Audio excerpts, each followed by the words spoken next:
Welcome to the Laws of Style, featuring conversations on creativity, fashion, and the law from the leading edge of our economy and culture.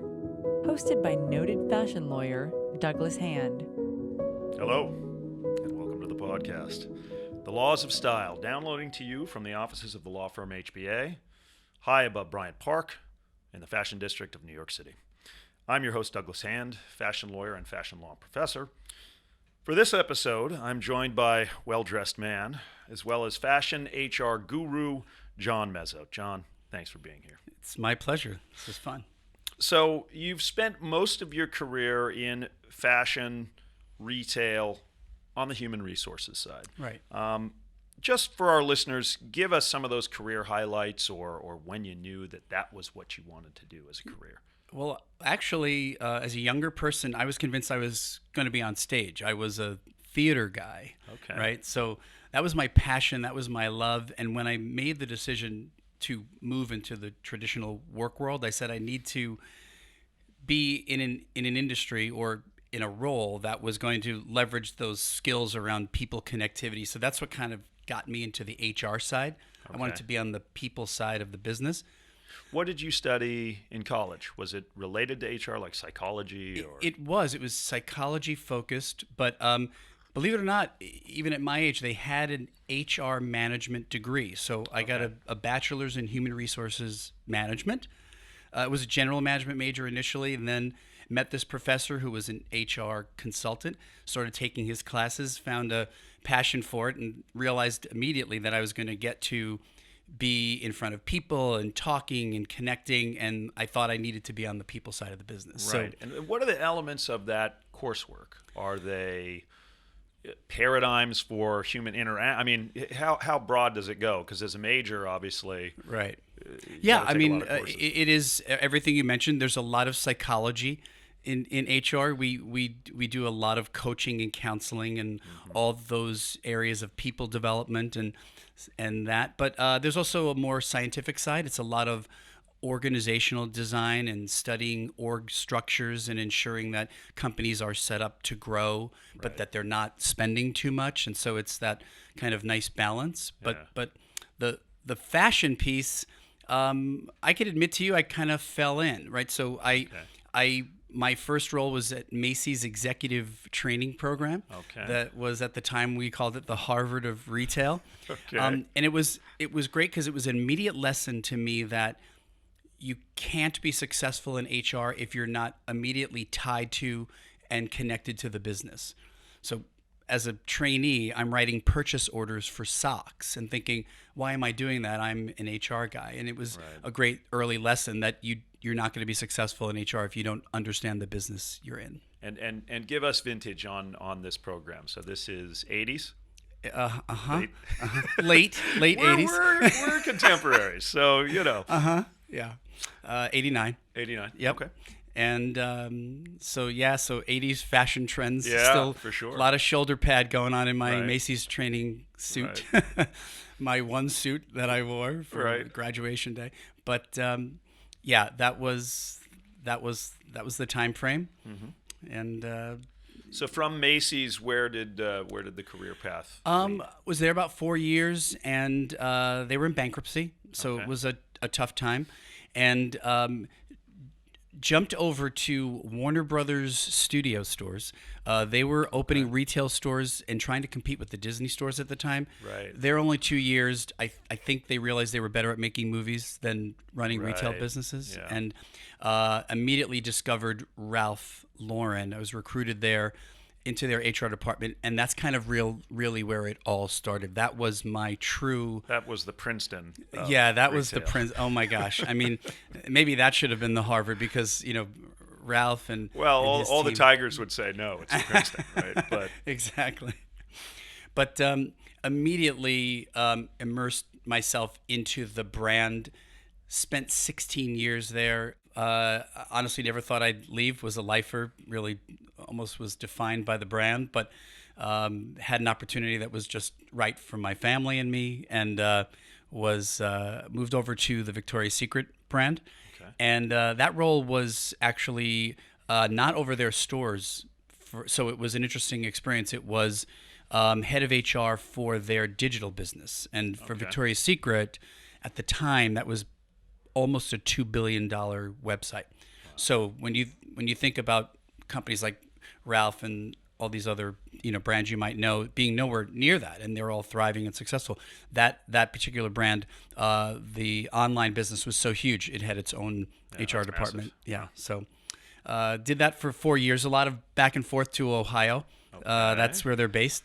So as great as the company is, and yet another connection for me was a founder-owner-led business, right? Les Wexner, Ralph Lauren. Right. Got a call from the Michael Kors people, and it felt a lot like going back to Ralph, meaning it was New York-based fashion retailer, founder-owner-led. They were small, they were getting bigger, they were U.S., they were going global, they were private, they went public. So a lot of it felt to me like getting back to that design-driven founder-owner walks the halls every day. Yeah. So this is pre-2011 when they IPO'd. Yes. No, actually, I went to VS in 2011. Okay. I went to Michael in 2015. Okay. So they had already gone public, but they had a similar story to Ralph. So. For sure. Yeah. And for our listeners who are not familiar with HR, I mean, this is somewhat of a loaded question, but the titles have changed. I've met so many chief people officers or chief talent officers or heads of diversity and inclusion. Absolutely. What's the HR function at a fashion brand? I don't know that it's all that different at a fashion brand, except to say you do have to ensure your ultimate responsibility is for the what we call the employee life cycle. From pre-employment, meaning we don't know you exist, to the hiring of you and all the complex aspects of what it takes to develop you.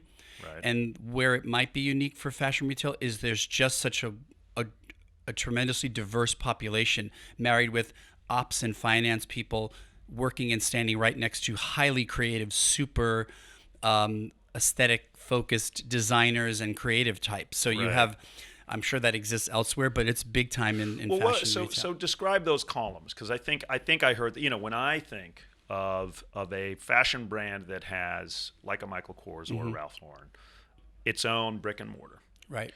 I think of retail employees almost as little islands on each store, right? Because they have store managers and they're in different states and different cities, and then I think of the other employees, whether they are design employees or they're more sort of executive. Right. And executive covers a lot, right? It covers the marketing function, it covers the production function. Yes. How do you view those? Are they three different distinct areas of employees? Are they two? Are they 17? I'd say it's probably two or three. Okay. Clearly, what typically happens is the field, as we call it, the in-store person, even at the management level, is usually bucketed as a separate entity. Okay. They're remote. They're governed, as you know, by different laws in different states. And when you speak to them or manage them or build programs for them, you're doing it in ways that has to be transmitted to thousands of people across hundreds of locations, right? Yeah. So training programs and policies and commission programs and all the things that we do to touch the stores, ways to develop them, that's really a unique group that has to be handled differently. On the corporate side, I might make it three by saying that corporate world definitely can, although the work we do may be relevant to everyone, you might build a talent management program that would be applicable to the creative group and the finance guy. Right. But I think in the daily management of it, back to that psychology we talked about, how you manage, how you talk to expectations you have of meeting the sometimes dry deliverables that we ask for. I think it's important to respect the uniqueness and the work styles of the difference between a senior vice president of design versus someone in ops or HR. Both do the work, but they just work with them differently. Well, and it's interesting. I mean, to almost visualize those three types of employees. You certainly have the brand carriers are probably the ones at retail, right? Yep. They have to be, Yep. and we'll talk about that. Sure. I'd love to hear about dress codes and policies and things like that, because it's a nice area where the law and personal expression absolutely intersect, yes. Or butt heads. But so they are the brand carriers. The designers often are unique individuals, right? They may be wearing vintage clothes and paint splatter. You got to sort of let them be them. And then your 100%. C-suite executives are, they Doing look like us. They're Exactly. they're dressed in suits, and Right. so it's an interesting ecosystem. Yeah, from I've always from a tried to style be perspective the as well. approachable. I think one of the things I'm proudest of is creating HR departments that people actually want to interact with and reach out to. So you might, so you look at me today, maybe it's a good example, white button down shirt to represent, whatever you want to say, corporate leadership, but then the silver Michael Kors trainers or sneakers, to kind of remain connected to people and have them see us as real. Well, we'll and get into what you're wearing, because that is going to be a component of the conversation Okay, here. awesome. But on the HR function, on the many challenges that associate managing people, diversity. How, and this is an agnostic question as to Michael Kors or Ralph Lauren, but Sure. you've worked with some of the major companies for whom diversity is a big issue. How does a corporation like that handle it? I think we look at it in a couple of ways. So one that jumps right to mind is I think the best companies are doing their best to ensure that you have at the senior most level clear representation, a nice balance of mix of gender and race at the most senior level. And why is that important?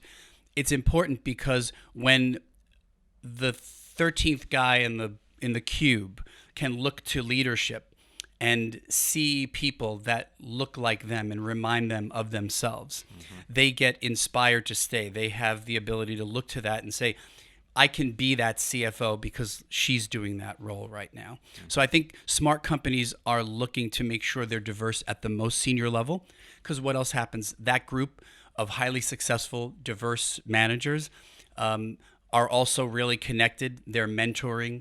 They have a community of people that they're reaching out to, and suddenly you see this nice flow of a balance and a mix coming to your organization. And obviously diversity is more than just race and gender, but it's how we talk to people. It's how we work with people. It's the extroverts respecting the introverts in the meeting room and making sure that they all have a voice. Yeah. So I like to remind people that diversity, I went to the race and gender piece first, but it's so much more than that. Well, it's interesting, as a practitioner, often when we're having discussions surrounding termination or potential claims that a current or former employee might be threatening. Right.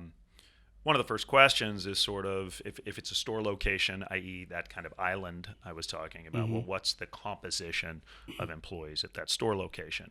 Or if it's a smaller brand that has, say, only 35 employees, what's the overall composition from a socioeconomic, from a gender and race basis?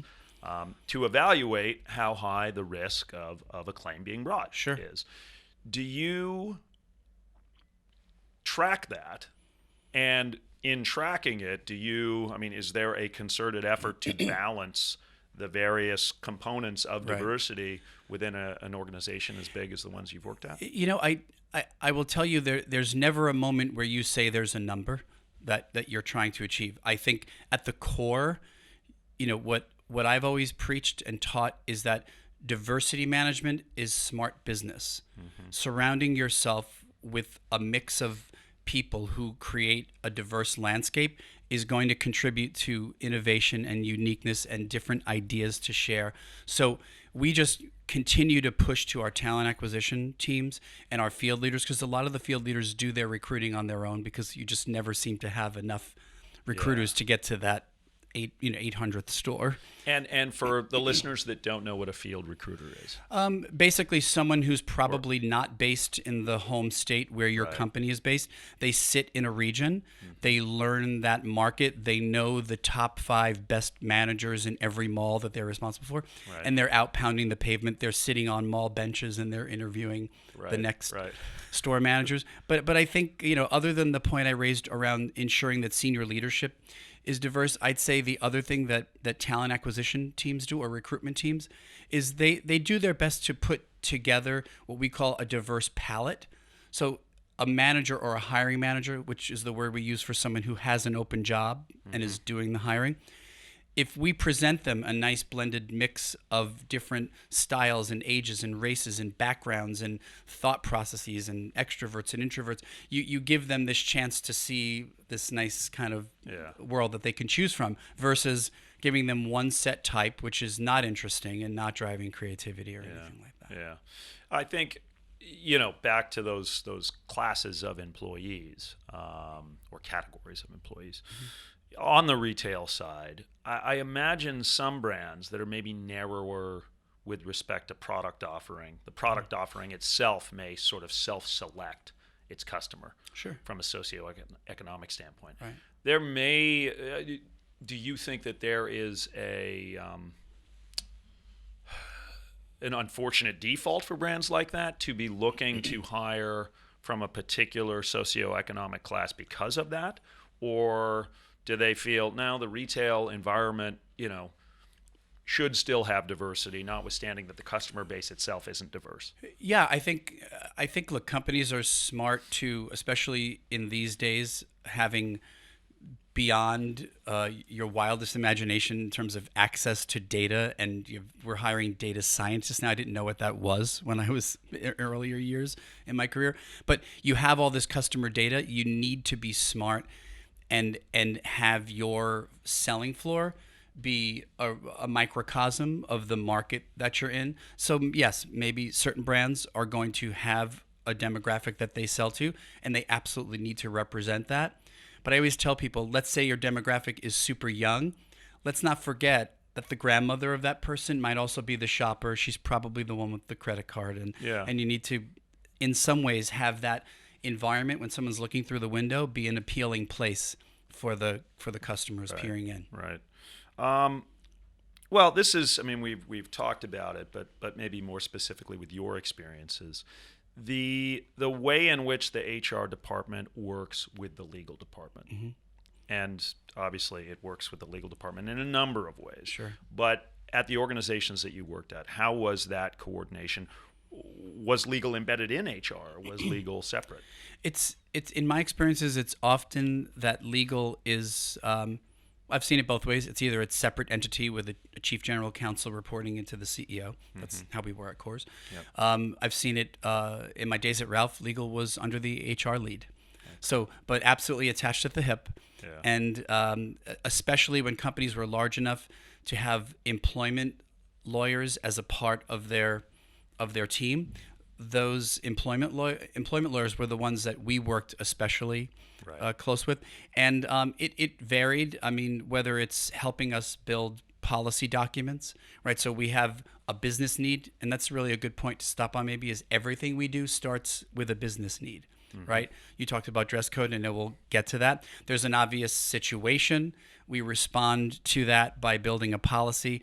And what I've always liked the approach to be is that HR takes a crack at the document, the policy, the proposed termination, and we bring that to our legal partners, less about saying, will you make the decision for us? Right. And more about, we think this is what it is and what it should be. And then my hope is that our legal partners say, yes, we agree. And on occasion they won't, and they'll push back. And that's where the dialogue is. And we will ultimately want to ensure that we're aligned with them. Well, Lee Sporn is a good friend of mine, Absolutely. So I'm sure there was overlap there. There was. I actually at Ralph as well. So I knew Lee from Ralph. I knew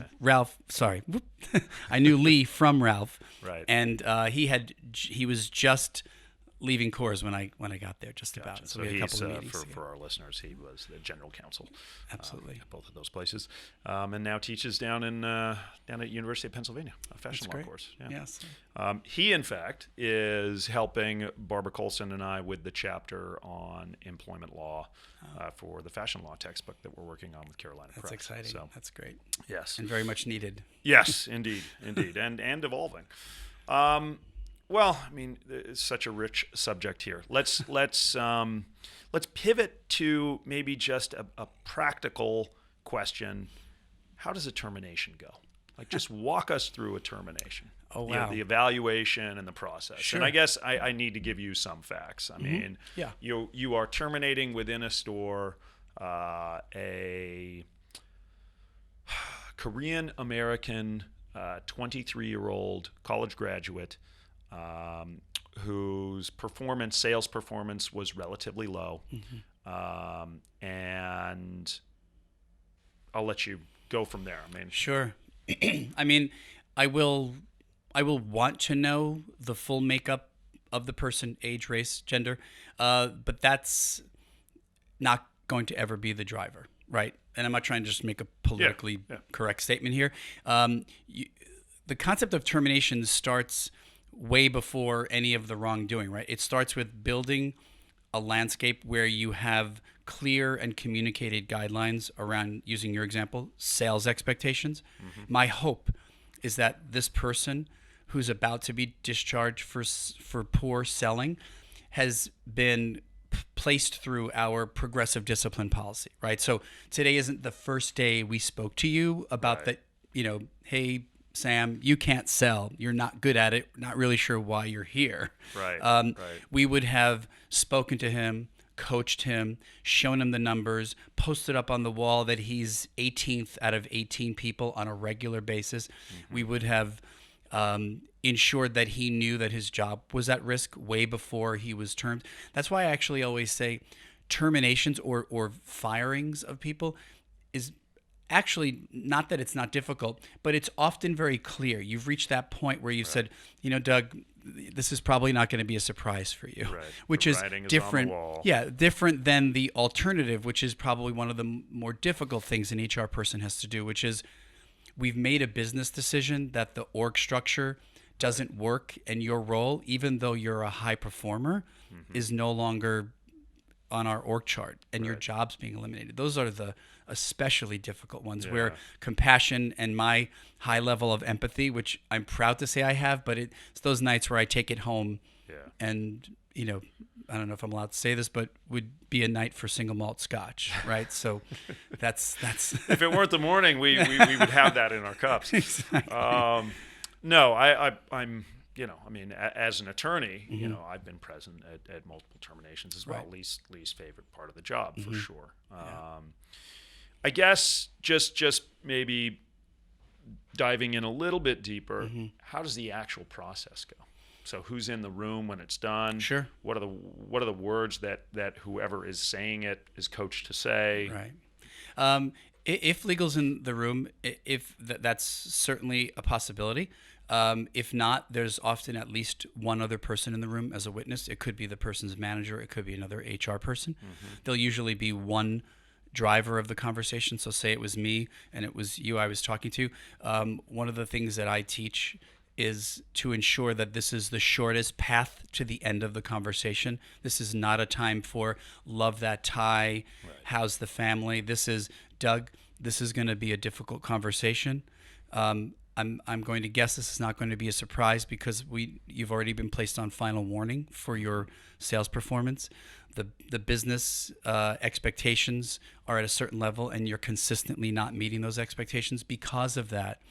Or I might have added a line that said, if you recall in your final warning, we said that if this continued, it could lead to something up to and including discharge. Well, unfortunately, that's been the decision that we've made to discharge you effective immediately. And then we would take them through the nuts and bolts of unemployment benefits and all of the COBRA, contact information, all the dry. Now let's ratchet the heat up a little bit. Let's say it's a high risk situation. Okay. Let's say that they are a poor performer.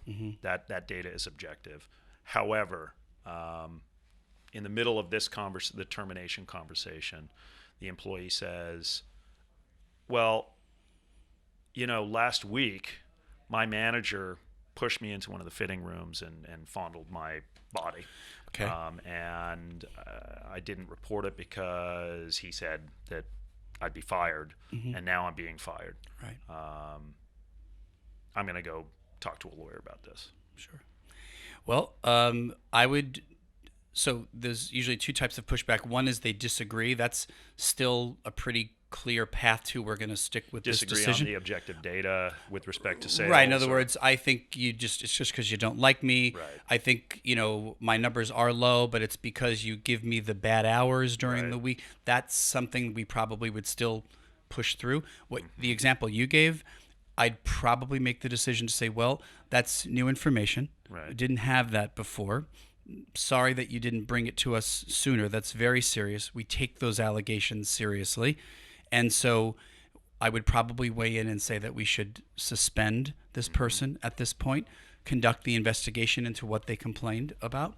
Maybe before they left, I might ask them for a written statement. Yep. And then we'd go to work and we would investigate the situation because that may or may not affect the discharge decision, but we need to know that. Right. And I take the approach of leadership. Management will always have the burden greater than the more junior person because they have the power. Yeah. So I could, and that's the law as well. Absolutely right.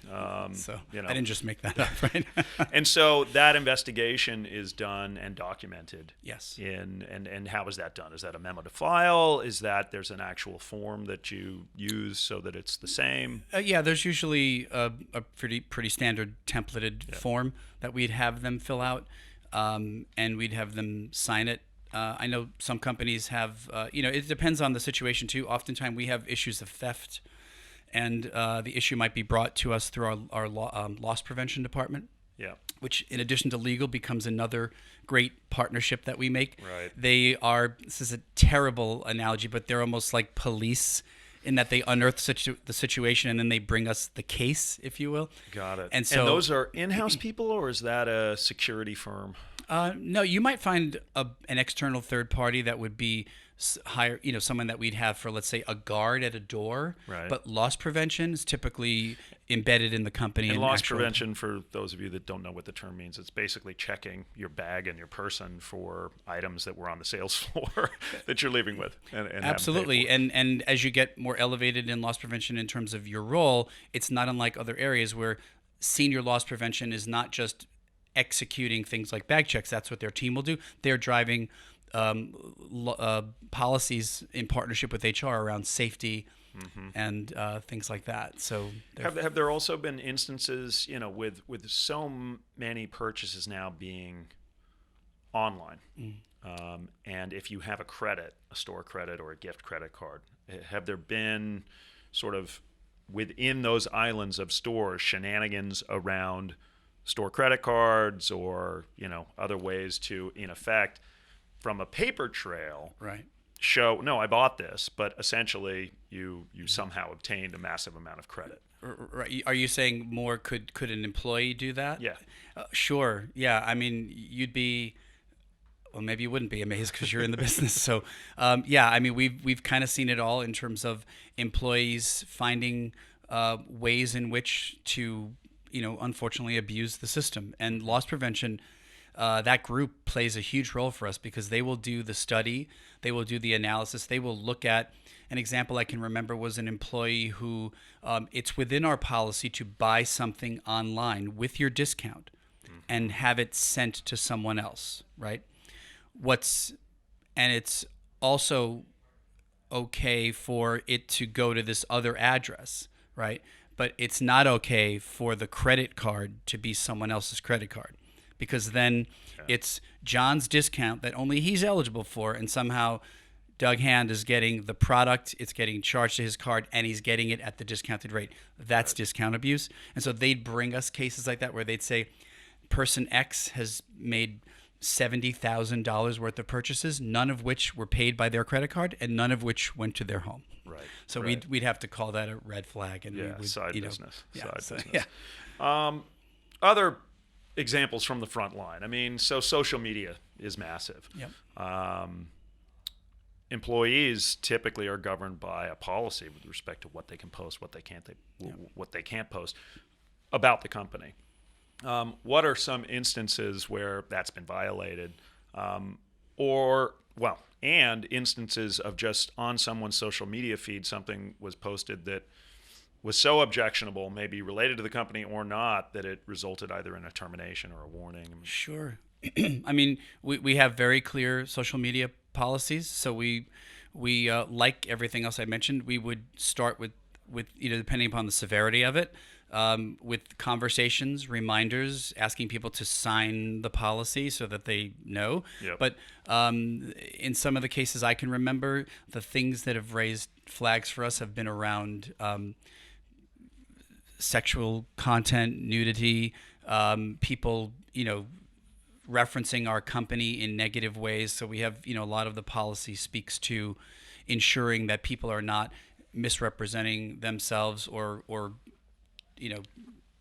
having a negative view of the organization, or we do have people that have created, Instagram accounts for their business. Mm-hmm. And those are a little more secure because it's by invite only. And it's actually very often used as ways to promote district and regional managers who are field leaders will use those environments to say, hey, here's a video we want you all to watch. So it has a lot of very positive aspects to it, but like everything else, it has to be governed for extreme uses and for inappropriate content. Yeah. I mean, in smaller organizations, it can be tricky because it's very difficult for certain consumers to know a voice of the brand. If somebody who is a store manager is posting about some store event that's happening and showing assets from the company along with that, it starts to sound like the company speaking. What's made it more difficult is in the world we're in now, with traffic numbers being significantly down. Mm-hmm. One of the ways HR is involved in helping the business thrive is through things like building policies around employees bringing their own devices to work, clienteling, getting apps where they can reach out to their customers. All that is necessary in this day and age where I need things to bring you in because you're just not coming in like you used to. But with that comes, again, lots of legalities around data what are privacy. They saying, data privacy, and the fact that you're directly contacting on behalf of the company someone that hasn't consented potentially to you having their email address or their phone number to text them. Yeah, I mean, there are so many ways to be contacted these or days. You're a very passionate, hardworking employee who's thriving and your numbers are off the charts, but we find out that you're doing a lot of your clienteling at 10:30 at night, sitting on your couch in your pajamas. Thank you for the hard work, but you're technically off the clock, and now I'm required to pay you. But I can't if I don't know you're doing that. Right. So there's, complexities. I joke with my friends in finance and say, everything you do is black and white. Everything I do is in a gray world. Well, let's talk about that, because there are smaller brands that we've worked with that, believe it or not, and that haven't had in-house HR. That is believable. But consequently, haven't really had a handle on exempt versus non-exempt employees. Maybe just describe that distinction and some of the pitfalls that a company that hasn't recognized that distinction can find itself in. Well, exempt is your management, and all that title means is you're exempt from ever earning overtime. Jokingly, we say that means the company can work you to the bone. Right. Exactly. 4,000 hours. Yeah, I mean, the benefits for that person is they probably have greater freedoms. I have a doctor's appointment. I come in at 10:30. My pay is the same. But I work till 10:30 and my pay is the same. Right. That's like a leadership mindset or an executive mindset. The non-exempt people are your hourly employees, and they are required to be paid for every single hour that they work. And I don't know how deep you want me to get into, but I'll say one of the other complexities is around what roles get named exempt versus non-exempt. Yeah. Because companies have been accused in the past of calling people exempt who probably shouldn't be. And the requirement is that you spend the bulk of your time doing management things. That's one of the One of categories. them. There are several. Right. Some relate to creative design employees. Right. But I've seen companies that consider not only the creative director, who is clearly exempt, but all the way down the chain to the lowest pattern maker. And they've just been under the assumption that, no, we've let them all know that they're exempt. Right. We've classified them as exempt, so they're exempt. The law just doesn't see it that way. Right. Yeah. I can see them, thinking that because they're saying even the lowest level person is highly creative and they're doing things that take wild amounts of imagination and skill. But that would be a tough one to sell. And so we have to often do studies. And again, all of this that we're talking about, that sort of lives on the slightly drier side of things that we do in HR, right? I mean, right, because it involves the lawyers. So, I mean, we also love the, all the development areas of HR that we get involved in.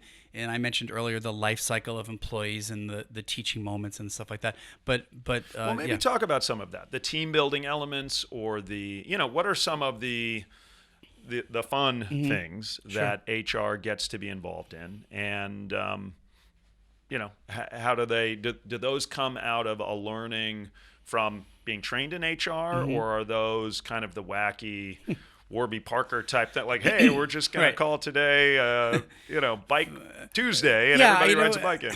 I think it runs the gamut. Like, you have to have those. People are asking for these things more now. Bring your children to work day. We do bring your kids to work day, and then people are asking, bring your pet to work day. Right. It's a lot of that. We do summer Fridays and all that other stuff. So I think you have to have those things. I mean, Google has a rock climbing wall. I don't know that many people have that, but those are the things that make you, on the best companies to work list. I think people just want to know that you're sensitive to their work-life balance. Yeah. I heard an expression: people want their 9 to 5 to feel like they're 5 to 9, meaning companies give them flexibility to be on the move and not tied to a desk and mobile and on their phones. And that's what I think smart companies are moving towards, with flex hours and occasionally working from home. But slightly on the more formal side, but still fun, are all things like development programs where you give people incentives to thrive and win things when they perform better, or just the pure aspect of what I love to teach is just how does one take ownership for their own career. I often talk to people about that. You can't promise, you can't be guaranteed that you're going to have a manager who cares about your development. One of my bosses once said, no one will care more than you about your own development. So when I mentor and coach people, I talk to them about putting things like my development on their agenda when they're meeting with their boss, and making sure that they build development plans for themselves that says, over and above my goals and all the business stuff I'm supposed to deliver, what are we working together on to make me better? What muscles am I getting to stretch at the gym, right? So if you tell me, John, please work on your public speaking, I might come back to you and say, in what ways are you putting me in that scenario to help me build that muscle? We both agree it's an opportunity for me, so then let's work on that together. And we try to coach managers to make sure they spend time on people's development that way. So. Okay, well, so let's talk about a touchy subject, which is dress codes, dress policies. Sure. And specifically retail employees. Obviously, as avatars of the brand, right? I mean, you're selling the stuff. You got to be wearing this stuff. Yep. So walk me through, a typical dress policy, and maybe isolate some areas where it's broken down. Sure. Well, it does start with the brand, right? Because it's going to be different. Some companies choose uniforms, and I know you know this. Once you make that choice, you have some clarity and you have some ease, and I don't have to worry about the fashion choices that someone made. But I have to dry clean. I have to own other cost-related issues with that. Yeah. And one could argue it's also less interesting to the customer.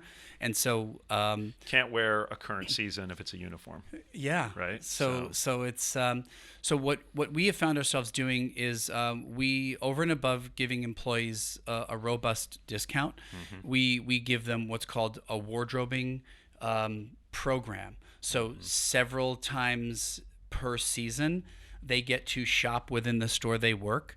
and are given actual pieces, footwear, dresses, men's clothing, and so on and so forth. And so there are wardrobing moments, which helps us as a leadership team say, I can give you several things to choose from, and it's a finite number of things. So I know when you choose whichever you want for your body type or so on, it's going to be in line with what we'd like you to wear. And that helps us kind of shape the look of the floor, and it allows everyone to stay current. But some of the sidebar issues with wardrobing are things like piercings, tattoos, hair color, right? Those are tough, and I'm laughing because I'm looking at you saying, to find the right words. I remember once trying to say something like, you can't just say natural hair color. What does that mean? Right? You have to be careful you're not discriminating against any one group. I think we once found really bad language and said something like fair colors normally found on a human head or something like that. But I've seen, companies I've worked for, they've said, no visible tattoos. But then we might make a choice to put a model in an ad that has a tattoo, and then suddenly you're thinking, do I want to keep that policy because you want the inside to kind of represent what's happening on the inside? So a lot of discussion. Well, it's look, The Laws of Style, the book that you read. Absolutely. I talk about personal presentation as an important component of your work and your observer's comfort level with who they're dealing with. Certainly, as a lawyer, that's best captured, at least for a man, in tailored clothing, I think. And, so I tend to wear suits.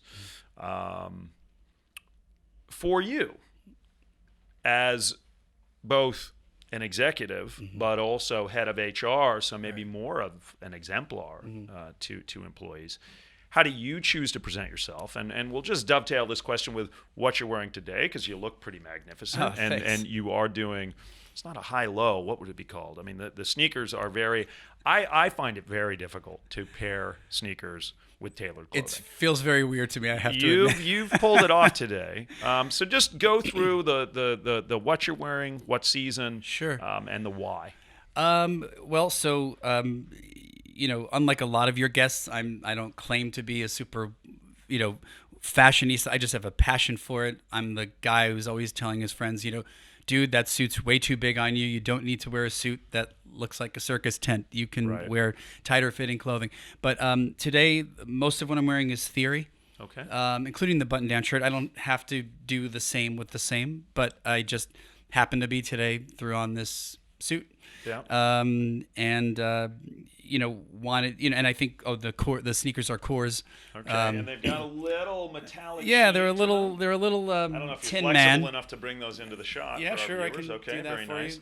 you. And then the pop of colorful. A little color on the sock. So, I think there has to be, for me, I'll start with the workday, a nice marriage between professional, serious, but always allowing humor and fun, and that might be some of the theater background that I mentioned earlier. Like I don't want to ever take myself or my role too seriously, or else people wall us off and they don't see us as approachable. So it's rare that I'd ever wear a tie. It's just not the culture in the companies I work for. Sales are but you know what? I go back to I know. I mean, and I look.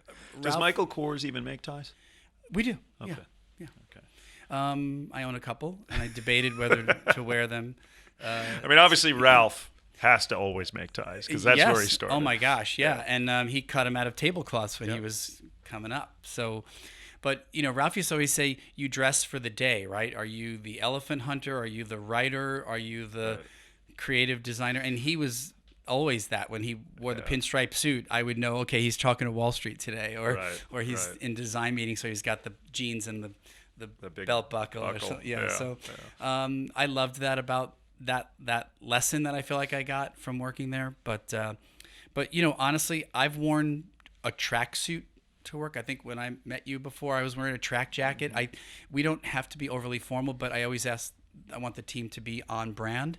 And even if it isn't the brand you work for, something, especially in the stores, that's a requirement we ask for, is if it's not the brand, can you ensure that it's brand like? Well, so on the suit a little bit. We'll stay on the suit because I know Michael makes suits.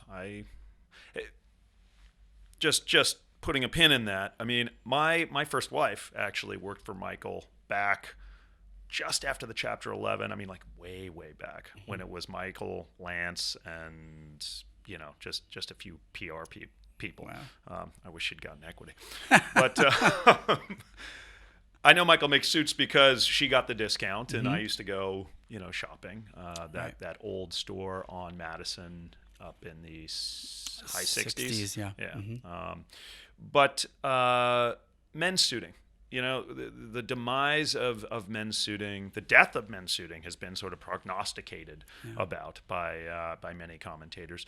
What are your thoughts there as a professional, but as also someone who sees everybody at retail and how they put themselves together? I mean, this isn't, I hope you don't mind. I wouldn't treat it as a Coors or a Ralph or any question. I think it's just, in general, I always say for a man, to your point, it is the easiest thing you can do, right? It's hanging there. It's a pant and a jacket. For animals. It's right. And I actually love doing it because I just enjoy dressing up. And I think I'll always, when I coach people or mentor them, I talk to them about if you're going to skew in one direction in the workplace, skew towards that look. And I think a great thing for men is jeans and shoes and a jacket because it still really feels dressed up, but it's totally comfortable and cash.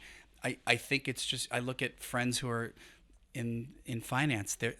I thought that would never happen there, and they're not doing suits every day. Yeah. So I look at it as I like having it as an option, and it's just become an option that I choose less and less as time goes on. But I still buy new suits and like doing that, and I'm certainly not a design expert, just the HR guy, but I did always pride myself on wanting to be on brand in whatever company I worked for. Yeah. Now, how about ties? So you never wear the tie, or not never, infrequently. I mean, like yours, I'd wear in a heartbeat. I think that's awesome. I love the knit, the square. I think that's like because I remember those when I was in the '80s growing up, and they were in. Yeah. And if I still had them, I could pull out an old tie and actually wear that. I think that's pretty cool. But I just find that I need a break, color or texture, or both wise. You're right. Here, if I'm wearing a suit, because otherwise it looks maybe like I'm, I don't know, just in a uniform. Now you've got the nice little pop of the pocket square, which I notice matches the socks in terms of color palette, which is very nicely done, well executed. Is that your little differentiator? Yeah, I agree with you, though. Like one of the decisions I made this morning was, how much white space was going to be here, and even thought about just doing a sweater, but I was like, I don't know about that. Or the big chain. Yeah, with the Volkswagen symbol. Exactly, or Mercedes. I grew up in Brooklyn, so didn't know style when I was a kid growing up. I think I wore red pants and white Capezios to see Rocky 3. So, that was Brooklyn in the 70s and 80s. You might want to edit that part out. Anyway, but I'm the same way. I think this could regularly feel a little bare. So I would probably, more often than not choose a white shirt unless I was doing a tie. Mm-hmm. So you'd probably see this on me more regularly, but with like a denim button-down shirt. Love that chambray kind of textural differentiation. Yeah, I love that. Is really valued again by that style. I'll even do like the chambray shirt and the jeans, and sometimes people will jokingly say, "Oh, doing the double denim there." I'm like, yeah, that's okay if you the break it up with a brown belt, as or they call it. Yeah, exactly. But yeah, for sure, and. Blazers, to your point, Mm-hmm. so outside of the suit, Mm-hmm. and not even really blazers. I mean, what you would properly call an odd jacket. Mm-hmm. It does not pair with the pants. Right. Can be a great look, and I think often looks better in that context without a tie, because with the tie and then different color pants, there's just a lot going on. I'm hoping after today's podcast that all your podcast listeners are going to start asking their HR people for fashion advice. Right. Not likely to happen. Well, what brands do you like from a design perspective? I mean, obviously you've got your defaults to the places you've been and your fond feelings for them. But from a design perspective, in terms of menswear or womenswear, who's doing it right? It's so weird. I thought you might ask me that question. I don't have a wide variety. I've been the guy who's typically worn the clothing of the place he's worked to the point of exhaustion. But I Gotta do love find, that discount too. I know. It's so hard because I say to myself, well, that's the kind of stuff you can wear on the weekends, and why wouldn't you buy your own brand so you can wear it to work? Honestly, what I find myself wearing on the weekends is so much is what we call athleisure now. I'm in, Nike and all these, like just track jackets and that puts you squarely in the majority of but I love consumers. I like Burberry. I like that sort of classic look. I just love a crisp black or raincoat and with the short jeans and shoes. It's very and, Ralph too. Yeah, it's like I think that was my DNA, and that's where. So I'll still shop at Ralph every now and then. When I was at VS, I didn't have a brand to wear, and I know this isn't going to wow your like super high-end fashionista people, but I found the J. Crew men's store and thought that was great for me, and the Ludlow suits fit me well, and they were slim, and it was my body type. Well, and one of my clients, Todd Snyder, used to design there. Now has his own brand. I think J. Crew, and now we can pivot to some retail woes. Mm-hmm. J. Crew obviously has been in trouble for a while. Some of the quality has clearly gone down. Right. I know that they're selling Madewell, which will generate capital for them, and I think they'll get it back on track because J. Crew for decades was a tremendous value proposition, and I think still can be. But specific to retail, I mean, we've got Barney's going through Chapter 11. A few days ago, Forever 21 announced. Just read that. Yep. Yeah.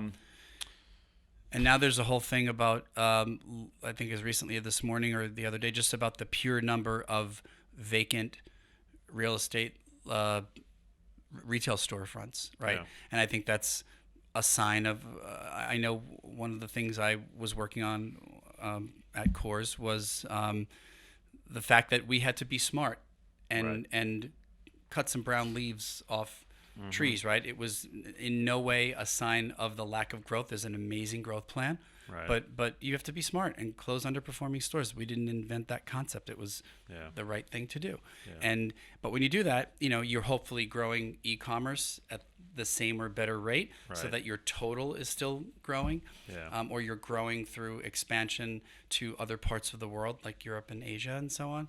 So it's exciting to see a growth plan. And back to the HR piece, is we feel like we contribute through helping businesses study where is the right place to move on from, and then of that, then we get involved with the people and say, okay, this store is closing, and how do you then make sure you save the talented people and you find other work and other roles for them? So no, that's a big component of it too, because back to sort of my island analogy, you've got some strong performers at each store usually, and you don't want to lose that talent, but because the store itself is typically regional, unless you're in a big metropolitan center where they can just move 20 blocks away, that's difficult, to uproot and move to another state. It's easier to do in the bigger cities in corporate roles. You can try to save it's true. That is true. In those remote locations, we unfortunately sometimes have to lose good people. Well, and one question that I haven't asked and want to ask from more of a legal perspective, how do you feel about restrictive covenants? And here I'm talking about, and I want your reaction with respect to retail employees, non-competes and non-solicits that, of course, last for as long as you're employed. Right. But what about tail periods if someone's being paid severance or, what are the policies of, and you don't need to name any brands, but just, how has that been? And I know, before I let you answer, that when you do have real strong performers, often they've got a book of business, right? They have clients. So you don't necessarily want superstar employee X walking out the door across the street to Burberry and taking all of those Coors or Ralph or other clients with him or her. How do you handle that, and how do you feel about it? I've been more of a fan. I've been of the belief that it's really tough unless you're super, super senior level people that maybe have it baked into a contract. I find it really hard to legally prevent someone from going where they want to go. So I've been a fan more of the non-solicit than the non-compete. There's a lot of complexity around upholding the non-compete in places that I've worked where they've had it.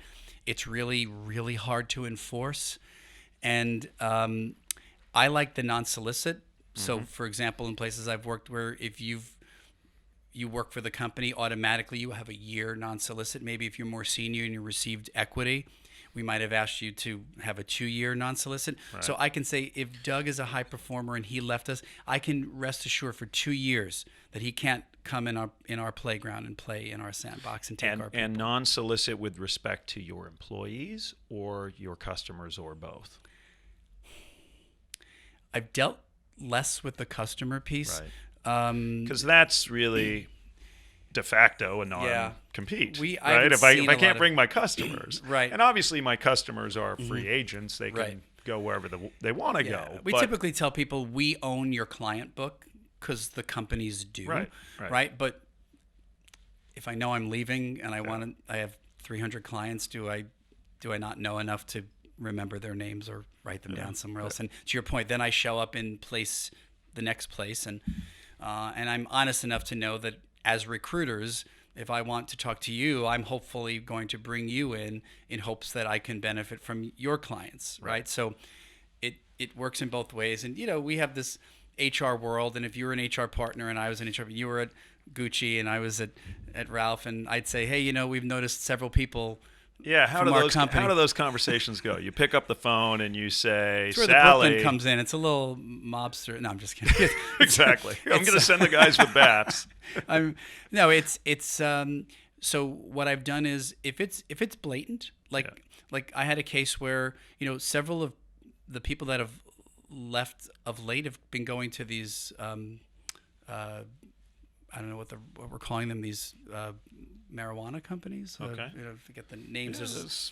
They're selling. So it's very clear when two people from the same company go to these really unknown places. So, and we've called them and we've said, well, we're not sure if you're aware that so-and-so has a non-solicit. So we couldn't stop him from coming to you, but the fact that he took so-and-so, he's in violation of his non-solicit, and we are actually going to enforce it, and you'll be getting an invoice from us. And we'll send it, and sometimes they'll pay, and sometimes they won't. And the invoice is with respect to the legal fees that you incur? Yeah, or the fees to replace that person. So let's say they're a district manager in the field. We maybe determined that the cost to backfill that role is, pick a number, whatever, and we might.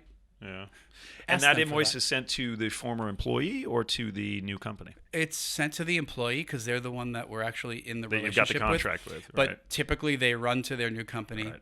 And to prevent that, sometimes if I knew you were going to pick a company, we might, ahead of that, send them a note proactively that says, FYI, the person you just hired, congrats, but they're under a non-solicit. Please be aware.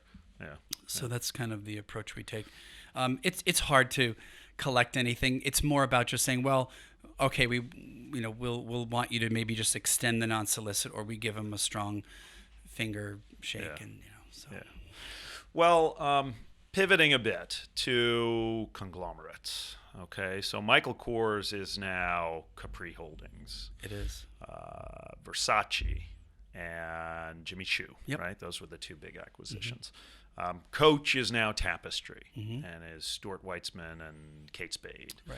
And this is the playbook that the European conglomerates have, been playing from for a couple of decades now. Right. Do you think it'll work here in the U.S.? And are there? Well, let me stop there. Right. Do you think it'll work? But the second follow-up question is, what are the efficiencies from an HR perspective of having a conglomerate? Are there back office elements to HR that even across brands can be meaningful? Well, first of all, I think we hadn't talked about this, but I've actually moved on from Kors, so from Capri.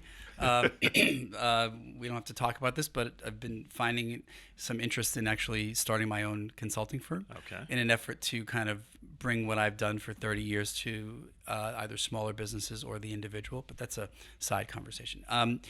The conglomerate thing, I can only speak from my own experiences to say, I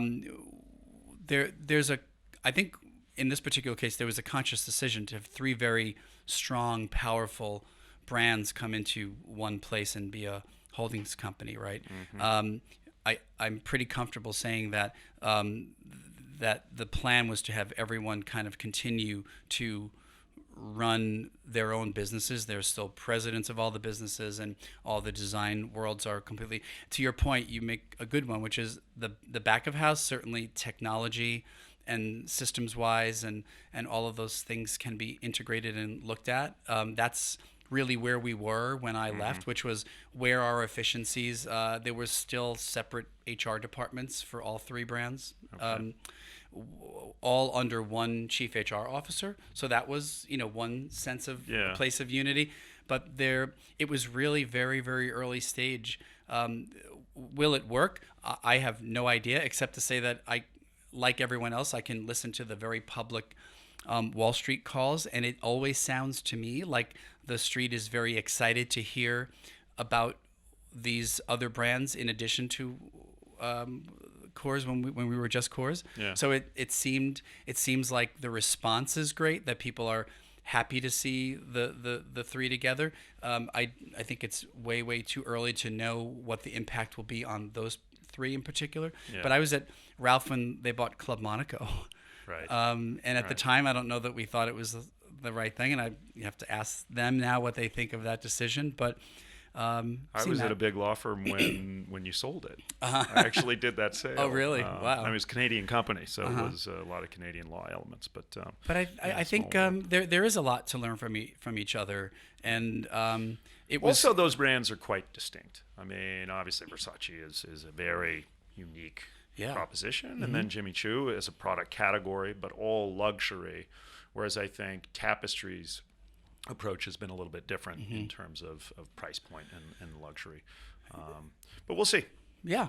I mean, all I can say, though, is I loved that we did it because it was always stated as part of our plan. And I just love when you can have a strategy and then actually deliver on it. And so I always kind of give the Course team a thumbs up and say, you said you were going to do this, you wanted to grow and have acquisitions, and you've done that. And I think it was I think it will be well executed. Or as George Papard would say, I love it when a plan comes together. Says that 18. You'll get that reference. Yeah. Yes, right. Old Well, guys get that. we are out of time. Awesome. But thanks so much. That's a wrap. All right. And thanks for coming in and sharing with our listeners your sage wisdom on HR, retail, and the brands you've worked with. Thanks very much. It was my pleasure. All right. Thanks, Doug. Bye now, listeners. Bye. You've been listening to The Laws of Style with Douglas Hand. For more information, go to our website at www.hballp.com. And you can also follow us on Instagram and Twitter at Hand of the Law. Thank you for tuning in, and stay stylish.